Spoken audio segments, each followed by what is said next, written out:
por agradecer à Fundação Serra Henriques, todo o apoio que nos dá sistematicamente nestas conversas.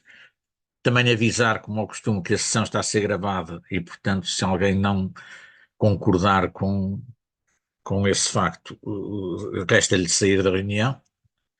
E antes de começarmos, queria de comunicar a toda a gente, membros da Associação Portuguesa de Urbanistas e todas as outras pessoas, uma notícia triste de hoje de manhã, é que faleceu o arquiteto Carlos Carvalho Dias, que era nem mais nem menos que o nosso decano, era o associado número 2 atualmente, e o primeiro vivo, porque o número 1 era o Vassalo Rosa, que também felizmente faleceu aqui há uns anos.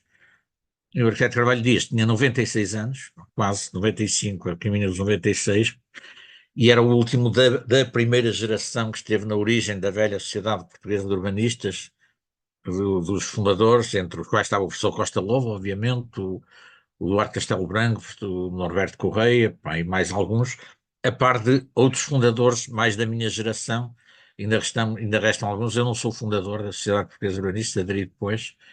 Penso que neste momento do núcleo dos 17 fundadores ainda restam, nem todos faleceram, alguns deixaram de ser sócios quando houve a alteração da associação, mas salvo erro são 8 ainda dos nossos membros atuais que foram fundadores da Sociedade Portuguesa de Urbanistas. O arquiteto Carvalho Dias foi, noutra época, onde praticamente não havia urbanistas aqui em Portugal, foi consultor de muitas câmaras durante momentos ou outros, eh, em muitas situações que os municípios não tinham sequer corpo técnico, portanto, no fundo, ele fazia a consultoria urbanística, em orientação, e percorreu o país inteiro praticamente, embora mais centrado aqui na região do Norte.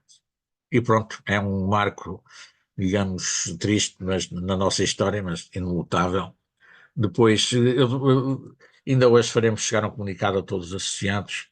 O funeral será no sábado, no Porto, e depois eu farei chegar o local e a hora, digamos, e divulgar isso.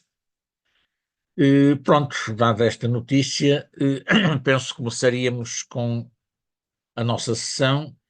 Ela centra-se, ou bem na sequência do encontro que ocorreu no dia 29 de maio, promovido, digamos, num conjunto de associações, mas essencialmente dinamizado pela Ordem dos Arquitetos, e nomeadamente pelo arquiteto Rui Florentino, que foi que esteve na organização direta, e o título desse encontro, que decorreu no Instituto Superior de Agronomia em Lisboa, era Simplex Urbanístico, a hora do planeamento. Ou seja, o Simplex Urbanístico, como sabem, centrou-se muito nas questões do rejoé e do licenciamento, do chamado licenciamento e destes procedimentos, mas não deixa de ter também implicações e alterações na Lei de Base do Ordenamento do Território e do RGIC, e tem também implicações e dimensões fortes no planeamento.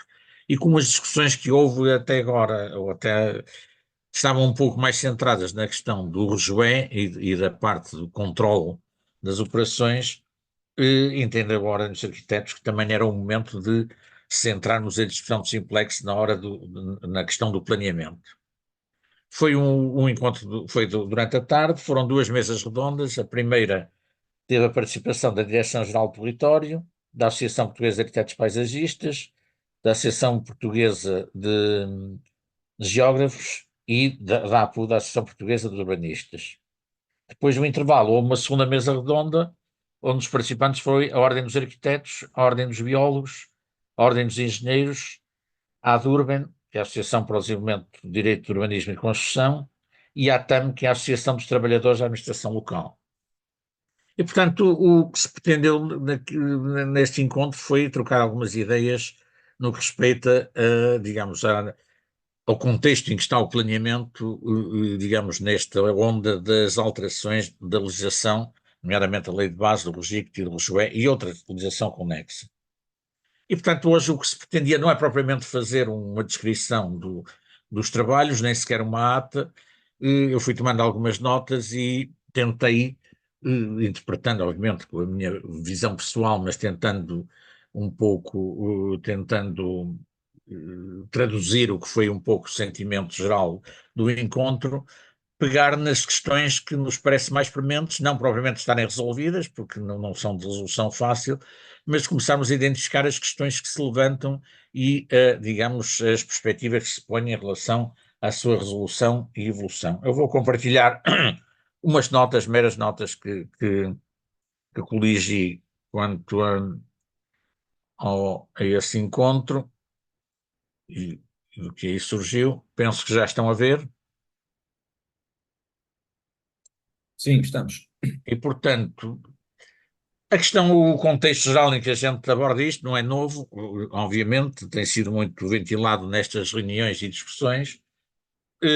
Digamos que o tónica geral do decreto, que se consubstanciou no decreto 10/2024, portanto, conhecido simplex urbanístico, pode dizer que foi uma abordagem centrada essencialmente na sintomatologia e dentro disto, na constatação do elevado grau de inoperacionalidade na gestão da transformação urbanística e edificatória do território, e a abordagem e a resposta que deu a esta abordagem foi uma focada essencialmente na eliminação dos sintomas e não das causas. Para além de ter sido uma abordagem apressada e mesmo algo atabalhoada, como todos nós já constatamos. E aqui o que nos parece mais, digamos, significativo pela negativa é que, mais uma vez, estivemos perante um procedimento decisório que não assentou numa efetiva avaliação prévia da situação que pretendia modificar. Porque identificar sintomas não é, de maneira nenhuma, uma mera identificação de sintomas não é o que se pode dizer uma avaliação, no sentido correto. Isto, portanto, é o contexto geral, já batemos muito nisto, a nossa ideia é que agora temos que passar para a frente e, nomeadamente, pegar numa questão que também não deixa de ser uma oportunidade, ou seja, a tal forma apressada e um pouco atabalhoada como tudo isto foi feito, também gerou contradições, lacunas, que de algum modo são oportunidades para se pegar nas questões e tentar dar-lhes uma orientação ou um sentido um pouco mais positivo, nomeadamente quando as soluções que foram adotadas não parecem as melhores. Um aspecto que foi colocado durante o debate, logo penso que foi o bastonário da Ordem dos Engenheiros, colocou, se não estou em erro, que é este ponto que está aqui, que é a tensão que é sempre latente entre o tempo do planeamento e o tempo da ação. A ação tem um tempo muito curto, o tempo de planeamento exige, pela sua natureza, tempos mais longos. Eu acrescentei desdobrei isto em três componentes: o tempo do planeamento, o tempo da gestão, no sentido do controle administrativo da aplicação do planeamento e da transformação do território, e o tempo da ação, que tem a ver com os agentes. Obviamente que, de algum modo, o tempo de planeamento e gestão, podemos também entendê-las como duas componentes, porque não há planeamento sem gestão e, desejavelmente, não devia haver gestão sem planeamento. Das questões todas que foram levantadas e que, no fundo, o diagnóstico, se podemos dizer, que foi feito, ou a sintomatologia que foi identificada, andam sempre à volta destas tensões, destes desfazamentos dos tempos que são usados e que neste momento têm de ser em relação a cada uma destas dimensões. Isto acaba por passar pelas diferentes problemáticas sobre que esta alteração legislativa incidiu. No primeiro ponto temos, e que é o grande leitmotiv, a questão habitacional, e aqui, entre muitos aspectos que tudo isto revela, foi focada a uma questão que obviamente também já tem sido muito discutida, mas que nunca é por demais enaltecer, que é, e que às vezes ainda dá polémica, que é a questão se temos excedentes de parque habitacional ou se temos carências, e aí facilmente se identificou, que também não é duvidado. Efetivamente, em termos numéricos, há excedentes, temos muitas mais habitações do que agregados familiares, mesmo juntando, digamos, os agregados familiares que não estão cá permanentemente, as casas de imigrantes, etc., isso tudo, temos um excedente grande, mas não há dúvida que também, tudo isto também não é novidade, estão mal distribuídos, no sentido que nem sempre os excedentes são os locais onde há carências, mas depois há questões que até são mais transversais, é que mesmo onde estes excedentes existem e há carências, há uma grande indisponibilidade do que existe para ser colocado para o uso dos utentes, seja para aquisição, seja para arrendamento, e mesmo que há um problema de inacessibilidade em função dos valores com que a venda ou o arrendamento atingem hoje em dia. E, portanto, temos um problema muito complexo e que, efetivamente, sem prejuízo da tal questão de nem sempre os excedentes estarem num local das carências e, portanto, haver locais onde há carências e não há excedentes, mas, efetivamente, isto aponta no sentido de que a indisponibilidade e a inacessibilidade são questões muito mais prementes do que propriamente a inexistência ou a carência digamos, de parque habitacional disponível. Obviamente que isto não tira que não seja necessário em muitos locais aumentar a oferta, mas a oferta só por si, a sensação que eu tenho é que não resolve por isso, porque de algum modo a oferta não está parada atualmente. E a questão que se põe não é tanto de haver um desfazamento enorme, perante uma carência enorme, haver muito pouca oferta. O que acontece é que a oferta que existe e continua a ser construída é tal, dirige-se a camadas que não, que não são, e com valores que não são acessíveis a grande parte das pessoas que têm carências. E, portanto, a dúvida primeira que se põe aqui é se uma mera aumento da oferta se vai resolver alguma coisa de significativo na situação, ou pelo menos no caso geral. Outro ponto que foi muito focado é também a questão de que, desejavelmente, para termos verdadeira qualidade de vida e verdadeira cidadania, as questões que têm que colocar são questões de habitat e não apenas de habitação no sentido de alojamento. E também aí algumas das soluções que estão apontadas na legislação não parece estarem a cuidar deste aspecto. Depois outra questão também se enalteceu é a questão que as dinâmicas edificatórias hoje em dia não são exatamente as mesmas que eram aqui há umas dezenas de anos. Ou seja, a atividade imobiliária já não segue sempre uma lógica centrada, essencialmente dependente de carências sociais e económicas efetivas. Quer dizer, hoje em dia constrói-se muito e vende-se, nomeadamente isto essencialmente para venda, para agregados familiares que não vão habitar, se é que se vende a agregados familiares, muitas vezes vende-se até a fundos e a investidores, não é? E o mesmo se passa também, não é apenas na habitação, é também na oferta imobiliária em relação às atividades económicas. Ou seja, é por isso que neste momento tentar centrar o planeamento destas áreas nas dinâmicas demográficas, ou nas dinâmicas de crescimento empresarial, pode não atender ao que se passa na realidade. Não estou a dizer que seja bom esta situação desta atividade imobiliária nestes termos, mas é o que existe. E, portanto, e se ela existe assim, vem reforçar o que eu dizia há pouco, na questão de que reforçar que não será provavelmente um mero aumento da oferta, até porque no imobiliário a lei da oferta e da procura não funciona da mesma maneira que nos bens móveis, como toda a gente sabe, mas neste caso particular, mais reservas coloca a questão de, eventualmente, centrarmos a tentativa de resposta no aumento da oferta para equilibrar com a procura, provavelmente não nos vai dar grandes resultados.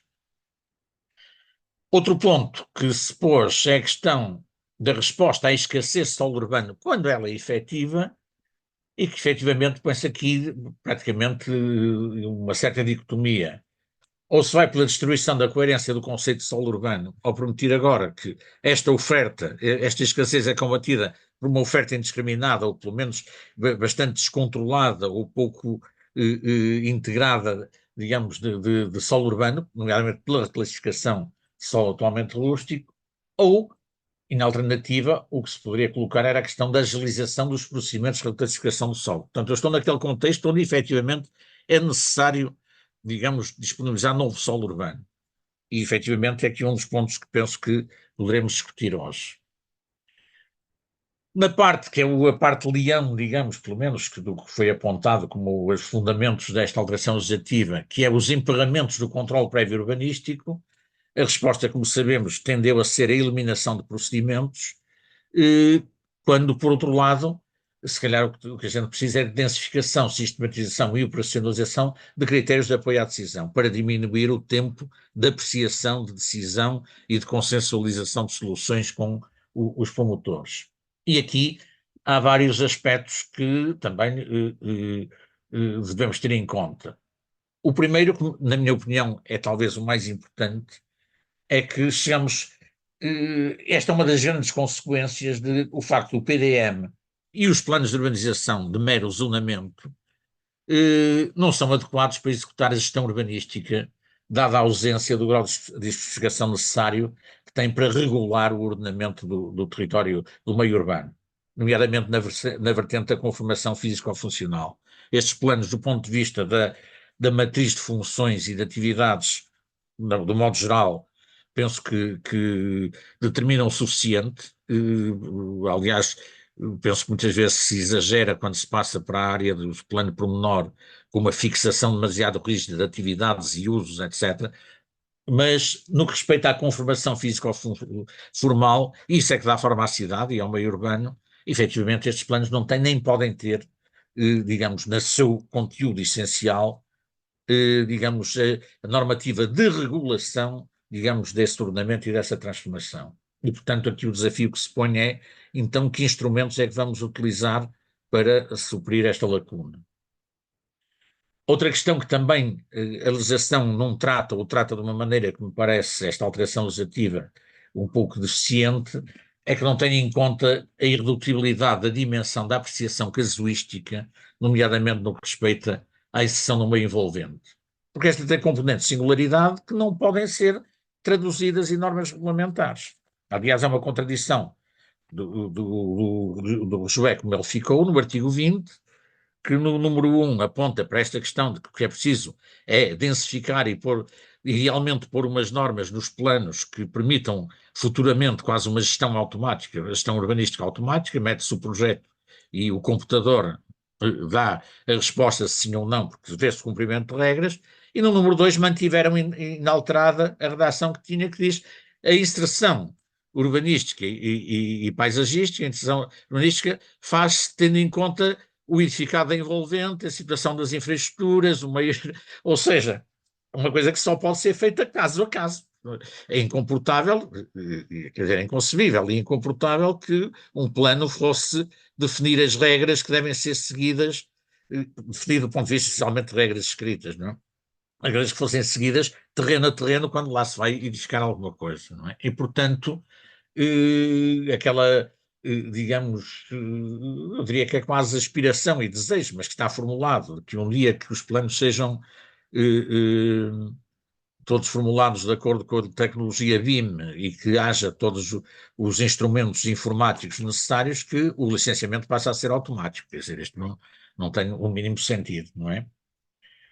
Outra questão que foi colocada também e que se relaciona com isto tem a ver com a clarificação de fronteiras entre a dimensão técnica e a dimensão política nos processos de decisão da apreciação urbanística. Que o que foi apontado é que isto talvez seja uma das principais razões para uma postura generalizadamente, ou pelo menos muito frequentemente, digamos, defensiva de quem está encarregado da gestão urbanística, porque efetivamente a responsabilidade é muito grande e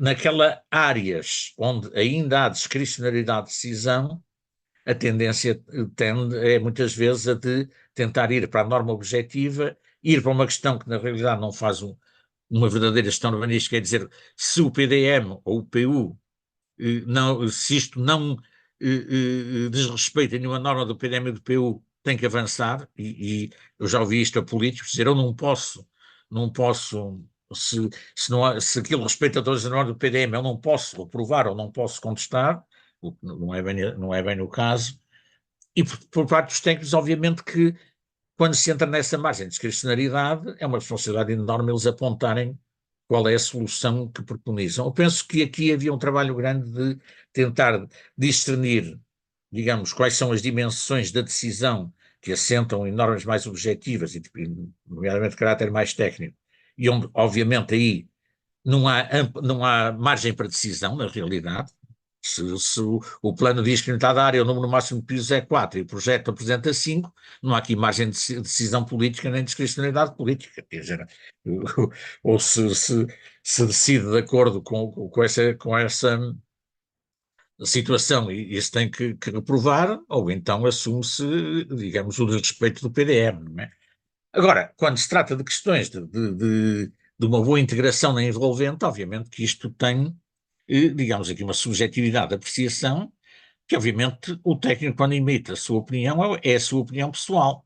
E, uma vez que isto não esteja uma norma muito objetiva, ou seja, aberta, obviamente que o político, que é quem toma a última decisão, tem aí margem para tomar uma decisão diferente. Obviamente que não poderá tomar com o fundamento que lhe venha do técnico a dizer que não deve autorizar, mas com outro fundamento tem. E eu penso que isto era uma área onde devia haver aqui uma clarificação muito grande.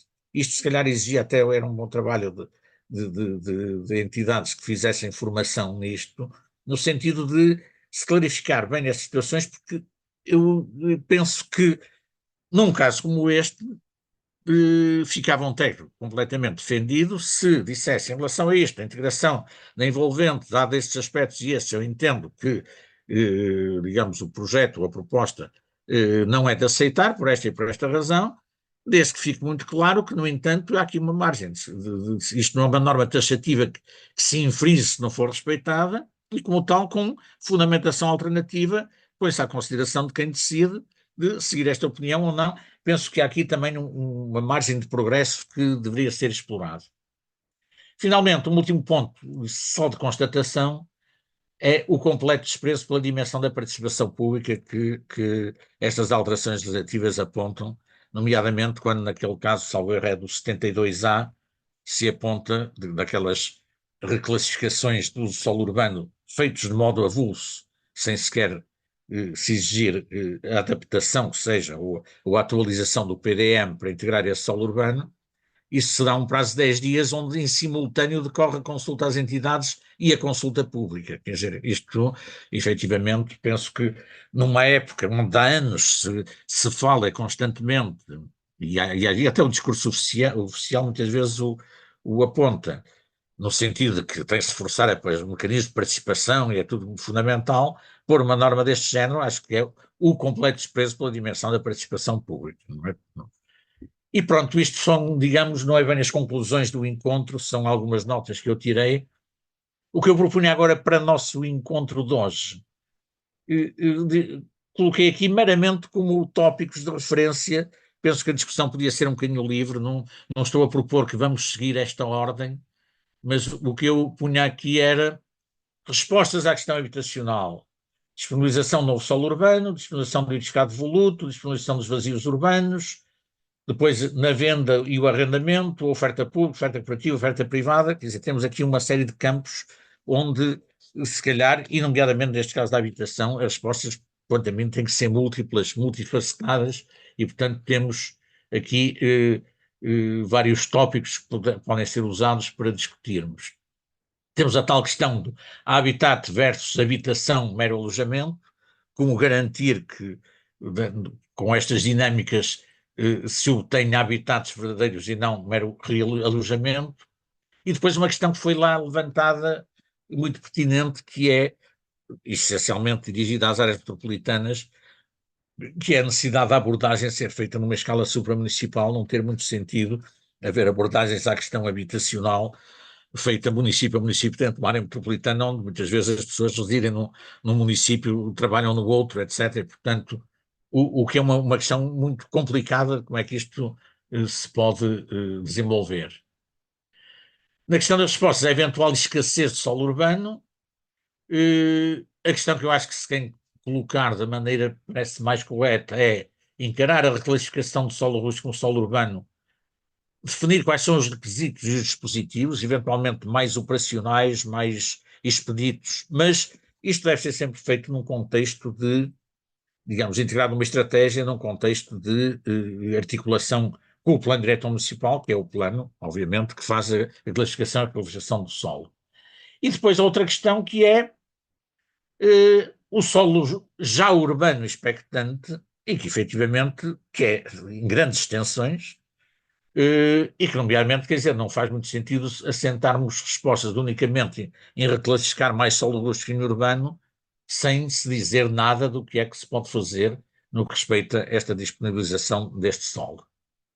Finalmente, quanto à questão dos empoderamentos do controlo prévio urbanístico, eu penso que há uma questão que eu ponho à consideração e à discussão. A gente tem que clarificar um pouco a distinção entre instrumentos de regulação e instrumentos de execução. E penso que já de trás o plano de pormenor tem tido sempre este caráter híbrido, e penso que essa é uma das razões, também porque ele entre muitas outras, mas porque ele também é pouco utilizado, é que o plano pormenor, na configuração em que está estabelecida na lei, é um plano que só faz sentido quando é para executar no dia seguinte, chamemos assim. Mas, de algum modo, no nosso sistema de planeamento dos planos territoriais, só tipicamente o plano pormenor é que traz diretivas de conformação física. E, portanto, quer dizer, nós estamos num sistema que tem dois planos que essencialmente fazem uma estruturação do território de um ponto de vista funcional e macro, e um plano que é o único, que é aquele onde se tem a parte da conformação física, mas é um plano que tem uma configuração que só faz sentido quando for para executar de imediato e para uma execução. Ou seja, faltam-nos instrumentos que sejam de conformação física, mas de mera regulação e não de definição de uma solução concreta e unívoca, não é? E, portanto, a questão que eu acho que é a principal que se coloca, o desafio principal que se coloca é que instrumentos ou dispositivos a gente pode dotar-se, instrumentos de regulação que sejam mais adequados ao que precisamos de fazer. Porque, obviamente, dizer que então a gente precisa de diretivas de conformação física, fazemos planos pormenor para todos os territórios urbanos, obviamente que não tem, é incomportável, mesmo que eu não fosse, não tem sentido. E, portanto, tenho a impressão que este é o grande desafio que se coloca. Há o tal aspecto da integração dos procedimentos relativos às componentes de apreciação casuística, porque as grandes normas urbanísticas, obviamente, podem ser, digamos, objeto de grande automatização, chamemos assim, mas a palavra final, efetivamente, implica uma apreciação casuística. E depois também as formas de clarificação da tal, entre a dimensão técnica e a dimensão política do processo de decisão. Num outro ponto que o Simplex também abordou, temos a ver a questão do balizamento e agilização efetivas dos procedimentos de formação dos planos territoriais. Como sabem, o Simplex se incidiu essencialmente sobre uma simplificação dos processos de apreciação e de concertação, aliás, eliminando-os, inclusive, mas tenho a impressão que haverá formas que sejam simultaneamente ágeis e essencialmente balizadas ao que as entidades devem fazer e o que podem fazer, que também pode ser aqui um campo a explorar. E, portanto, agora calava-me, já falei mais do que era necessário, portanto, abria esta discussão. Isto são meras sugestões de tópicos a pegarmos, e penso que poderá ser uma discussão relativamente livre, não por esta ordem, portanto, quem quiser intervir, colocar, pegar destes ou noutros tópicos e dizer o que tenha, o que tiver a dizer ou a refletir sobre o assunto. Muito obrigado. É capaz de ser conveniente deixar ficar aqui esta listagem. E pronto, estão abertas as inscrições.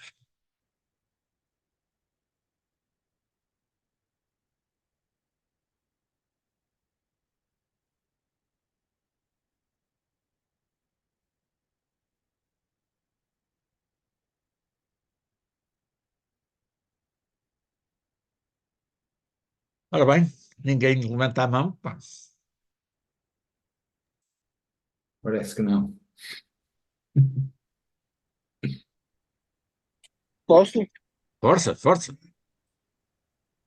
Eu peço desculpa porque estou em viagem e se calhar não sei se me ouvem bem, mas Ouvimos. por isso também não tenho a câmara ligada. Sim, Mas sim. realmente acho que o Estamos a modo ouvir que bem. está dado é muitíssimo, muitíssimo pertinente.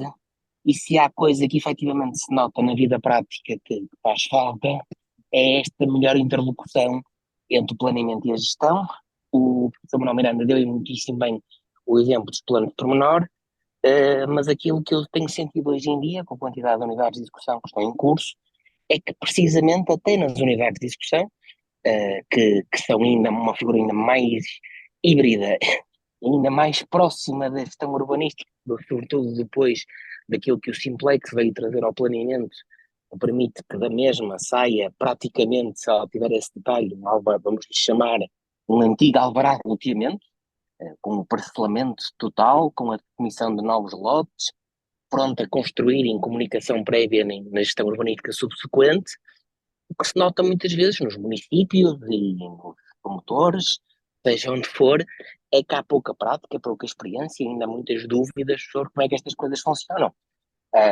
Mas seguramente que é uma figura mais ágil, as unidades de execução sempre foram mais ágeis que os planos de pormenor, por essa mesma razão, e agora pretende-se que ainda estes tempos, como disse, citou alguém da conferência, dos tempos entre o planeamento e a gestão, este encurtar dos tempos entre o planeamento, a gestão e a ação, a construção, que é aquilo que efetivamente todos nós andamos à volta, a transformação do território, está ali o potencial para que todos os intervenientes, sabendo fazer a sua parte, as coisas possam fluir de forma mais célere. Infelizmente, acho que nós estamos num período de hoje de crescimento e que todos, entidades públicas e privadas, municípios e entidades externas, estão a aprender a lidar com estes novos paradigmas. Mas se sou muito crítico e noutros dias já fiz críticas ao Simplex e à legislação em algumas matérias, aqui acho que foi uma boa opção porque permite essa agilização. Já quanto à reclassificação de solo rústico para urbano naqueles casos, não me vou alongar, que já fiz na última apresentação que moderei, que acho que é completamente desproporcional e acho que não, além de não ser consoante nem com a lei de bases, parece-me que não é assim que se resolvem os problemas da habitação nem do bom ordenamento do território, porque se queremos uma cidade multifuncional, a cidade dos 15 minutos, não é obviamente a transformar solo que deveria estar como rústico, só para habitação acessível, sem mais nada, que vamos ter esse bom ordenamento do território. Mas com isto me calo. Mais alguém quer avançar já?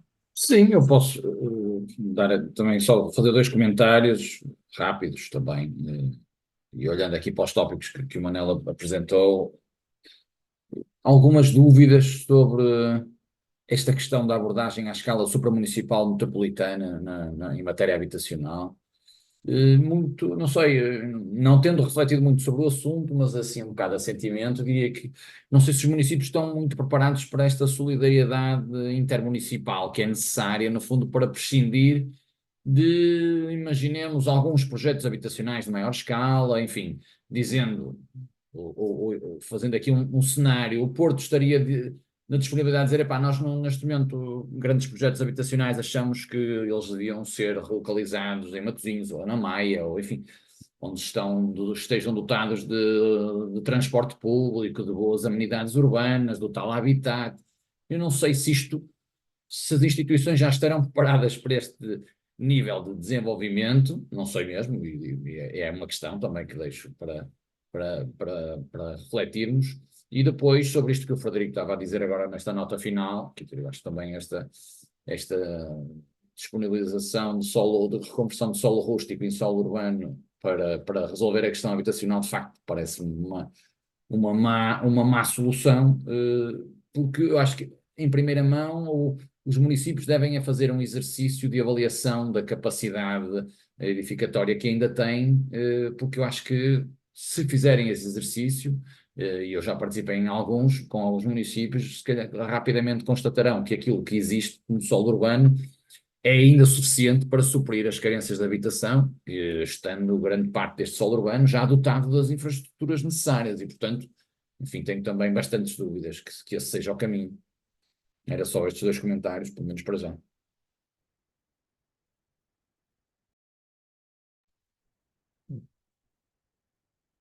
Posso já agora, enquanto não está ninguém inscrito, pegar nestas questões, começando por esta questão do supramunicipal. Efetivamente, o que foi assinalado era a conveniência e o interesse de haver políticas supramunicipais articuladas. Foi também, obviamente, assinalada a dificuldade de o fazer, principalmente, digo eu agora, se esta política supramunicipal, metropolitana, se quisermos, implicasse diferenciações de uns municípios para os outros em relação ao tratamento das questões. Eu isso acho, aqui no nosso país e atualmente, perfeitamente utópico. Basta ver que em questões muito menos importantes os municípios das nossas duas áreas metropolitanas não conseguem entender-se. Há coisas que são eventualmente muito mais pacíficas, não é? Agora, neste campo, talvez fosse um pouco diferente, e mesmo assim penso que estou a ser otimista, era se houvesse um consenso em todos, ou pelo menos um núcleo central, usarem os mesmos instrumentos. para não criar, sei lá, imaginemos que dentro da margem que os municípios têm de modular os valores do IMI, nomeadamente em relação a devolutos, etc., isso tudo, eles terem aí um consenso, digamos, das normas e das taxas que iriam aplicar nessas circunstâncias, não é? Em relação a determinados aspectos por exemplo, de reavaliação do solo urbano devoluto. Mesmo assim, eu acho que já estou a ser demasiado otimista conseguir-se esse consenso. Mas, apesar de tudo, penso que era um pouco mais alcançável do que aqueles que seriam de políticas muito mais duras, de dizer, opá, aqui vamos desestimular a habitação e vamos estimulá-la noutro sítio, que é noutro concelho vizinho. Isso aí, pá, quer dizer, se houvesse uma entidade, digamos, com poderes próprios metropolitana, muito bem, com esses poderes. Em termos no sistema associativo de municípios, que são as nossas áreas metropolitanas, isso aí penso que não vale a pena irmos muito por aí, porque é perda de tempo. Na questão da reclassificação do solo, a gente tem que atender que, no que respeita à habitação, as condições cumulativas que estão colocadas tornam as situações relativamente residuais, porque tem que ser solo público, etc., tem que estar previsto nas estratégias locais de habitação, na carta de habitação. Eu vejo aí mais grave é que isto não se estendeu unicamente à habitação, estende também às atividades económicas. E aí, quer dizer, no limite, com estes sistemas de classificação, qualquer indivíduo quer pôr uma fábrica que não tem nada a ver com transformação de produtos agrícolas ou pecuários ou o que seja, no meio do campo, diz que aquilo tenha uma dimensão mínima que pode ser só nos milhares de metros quadrados, faz uma reclassificação para solo urbano e, portanto, as restrições ao tipo de atividades que há no solo urbano deixam-se aplicar.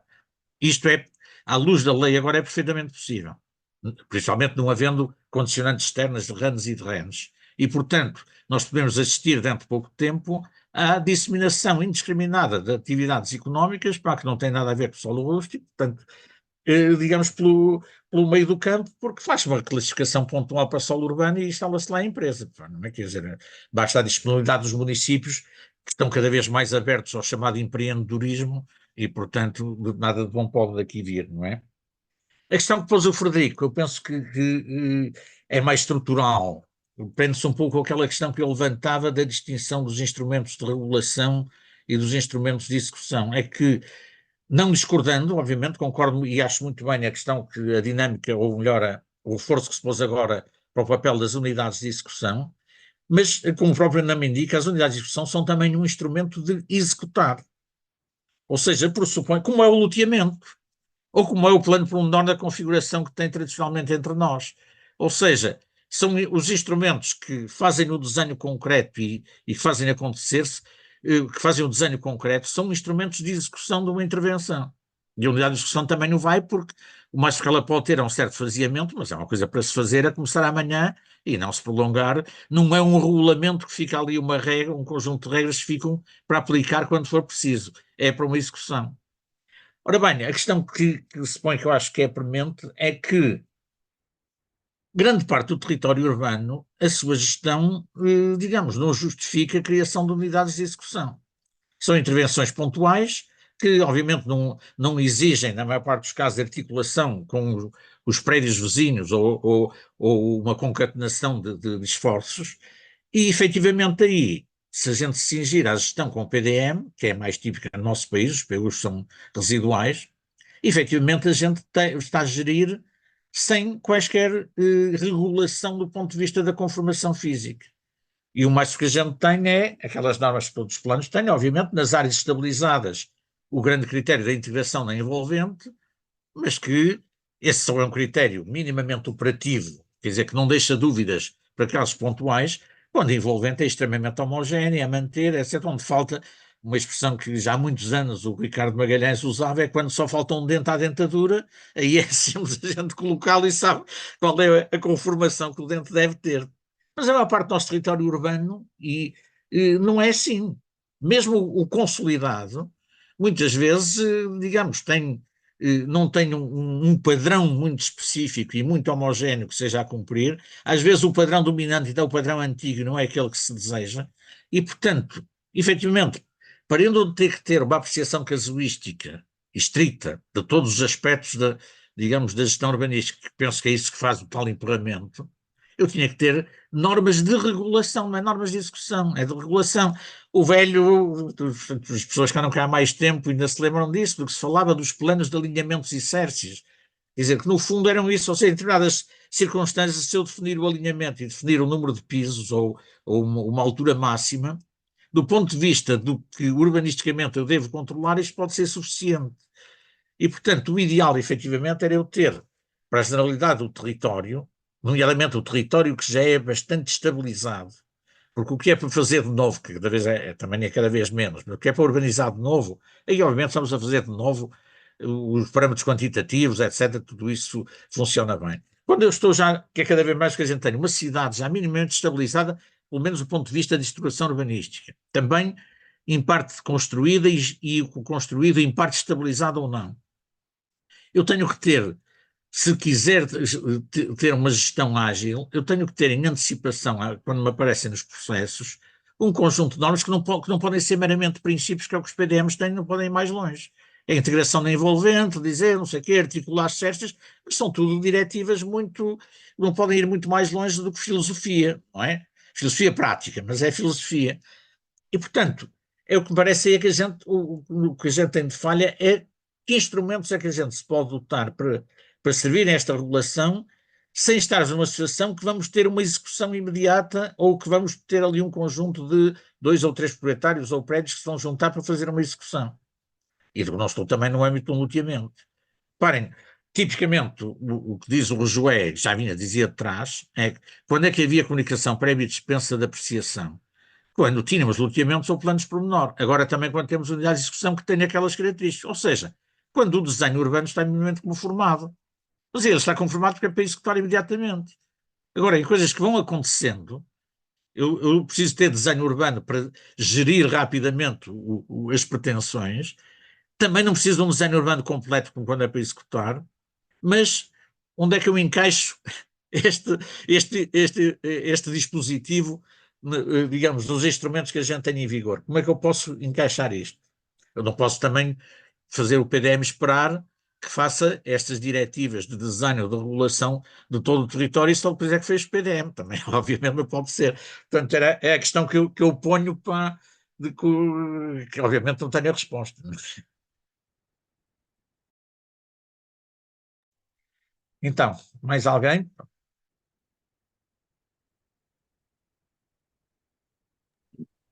Tu? Força? Sim?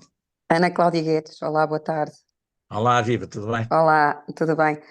Eu acho que tocou aí um ponto e que é pelo menos aquilo que eu tenho andado a chamar a atenção nas ações de formação, que tem que ver com um aspecto que está precisamente no artigo 20 do RJE, que tem que ver com a tal discricionariedade, não é? Na integração na envolvente, na estética das paisagens e na inserção urbanística ou paisagística.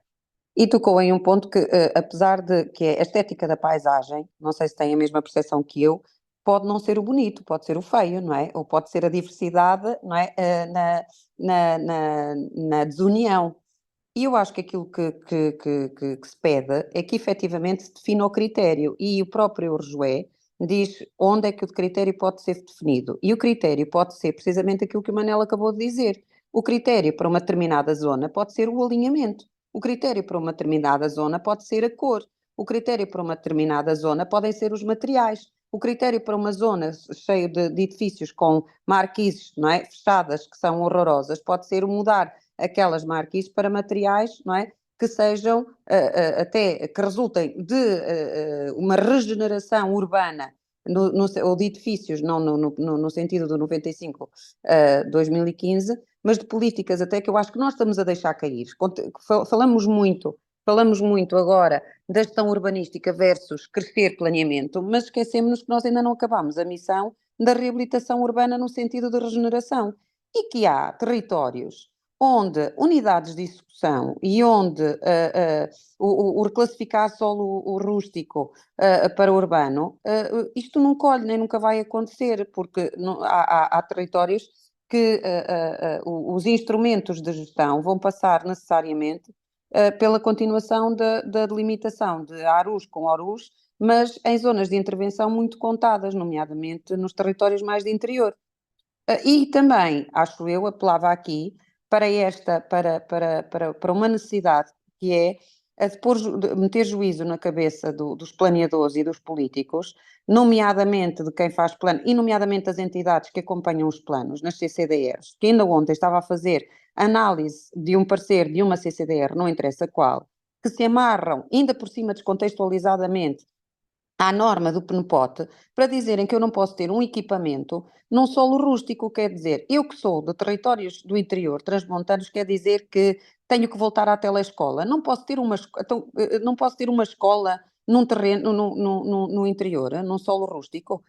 Quero aumentar, quero evitar o despovoamento e a desertificação, quero a maior coesão territorial e depois não garanto que quem se fixa nesses territórios também não diminua as freguesias, o número, em termos de organização territorial, mantém o número de freguesias, mantém o número de entidades públicas e políticas, que cada um quer o seu equipamento, cada um quer o seu campo de futebol, cada um quer o seu centro de saúde, e depois não posso levar para lá, a população que leva para lá não tem as mesmas facilidades e comunidades que pode ter um solo urbano. Não entendo isto, acho que isto está um bocadinho enviesado naquilo que é o que deve ser e o que é. Se eu de facto tenho territórios onde pode ser como a lei está pensada, noutros acho que a lei não vai ter aplicabilidade. A lei, estou a falar só no registro, atenção, porque eu no Rejué, apesar de lhe sacar muitas fragilidades, nomeadamente em termos de escrever a lei, consigo perceber algumas soluções que lá estão. Porque, nomeadamente, consigo perceber que o resultado prático é a eliminação de procedimentos que eram absolutamente kafkianos no sentido de verdadeiras duplicações e até triplicações do mesmo controle. Só para dar um exemplo, um PIP do 14 número 2 que aprovasse a arquitetura com consultas em entidades externas, a seguir vinha uma comunicação prévia, as pessoas optavam por licença, e se eu não mexesse na arquitetura, um dos elementos instrutórios da licença era o projeto de arquitetura do PIP, e eu voltava na licença a aprovar o projeto de arquitetura que tinha aprovado no PIP. Ora, isto é a verdadeira duplicação, mas eu tenho que perceber os procedimentos tal como eles são, não é na lógica de poder deixar alterar, não é? E aquilo que já estou a ver no licença já não tem nada a ver com o PIP. Na lógica, na pureza das coisas, eu duplicava e até triplicava, criava procedimentos para controlar aquilo que não controlava. Pronto, e era só isto também, acho que já falei mais. Obrigada. Obrigado, Ana Cláudia. Alguém que queira intervir?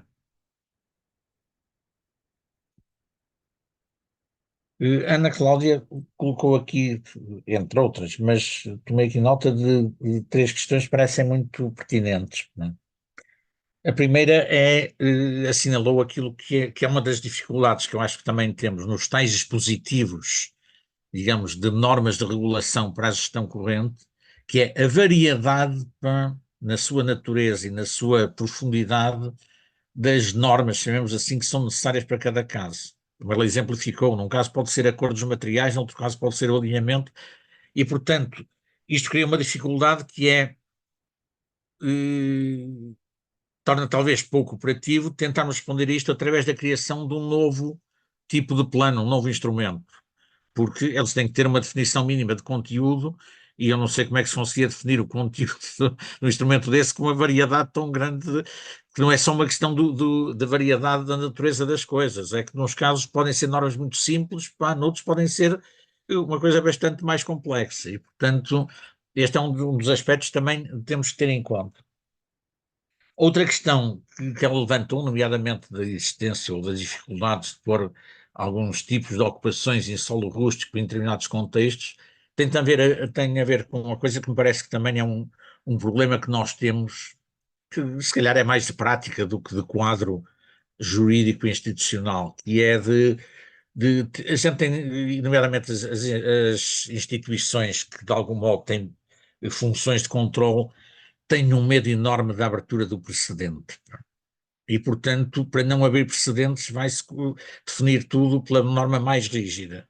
E eu acho que aqui há uma questão, obviamente que isto é uma questão pertinente e importante, mas eu acho que há aqui uma questão que tem que ser tida em conta quanto a isto, é qual é a intensidade do fenómeno que estamos a tratar?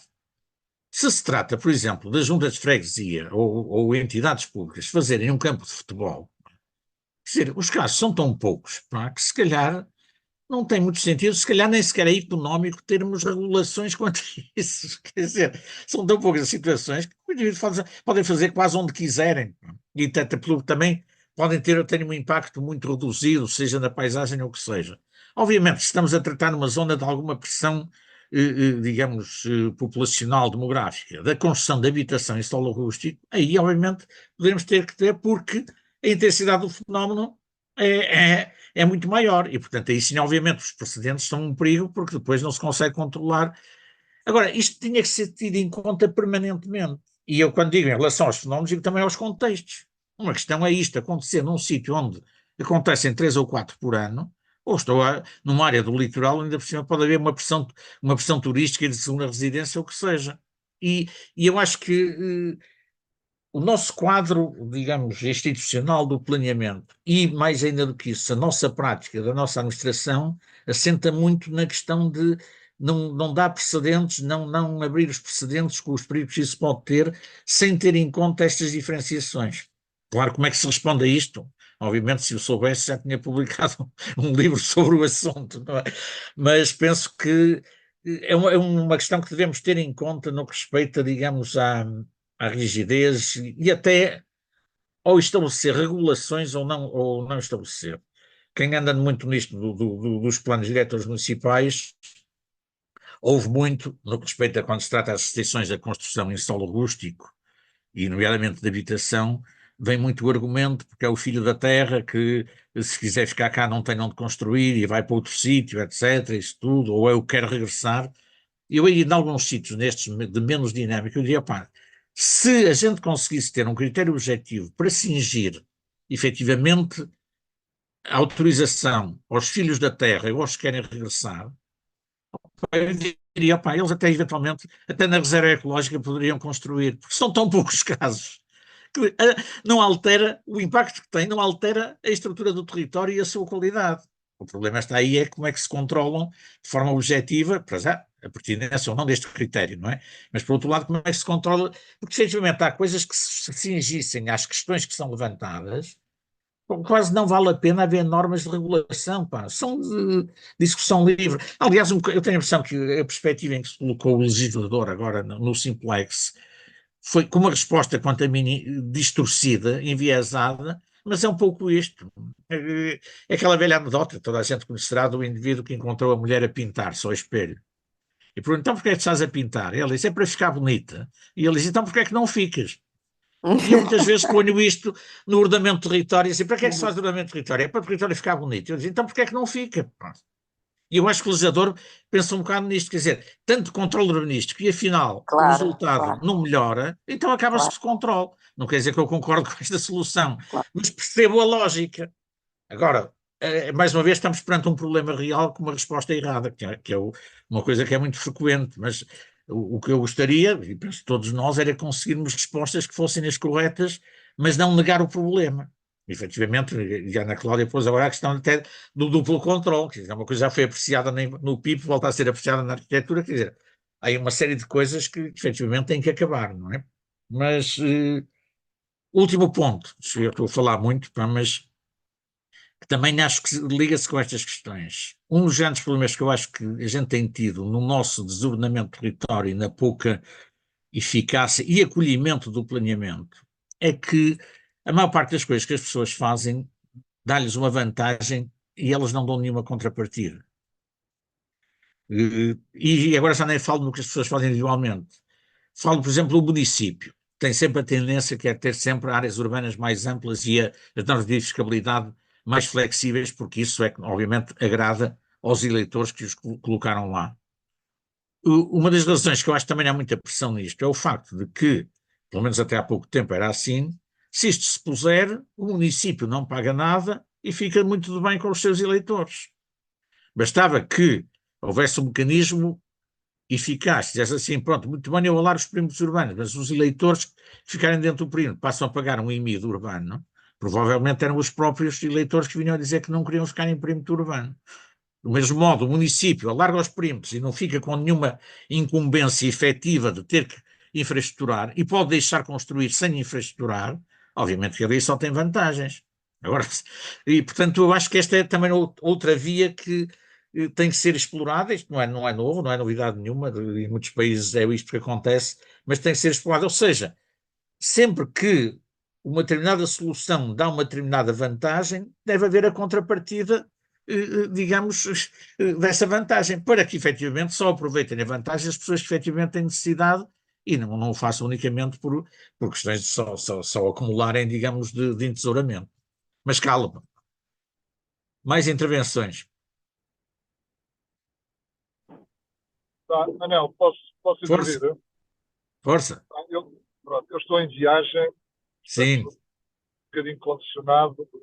Eu estou a vir do Algarve, do Alentejo, onde tive uma série de reuniões com algumas entidades. exato.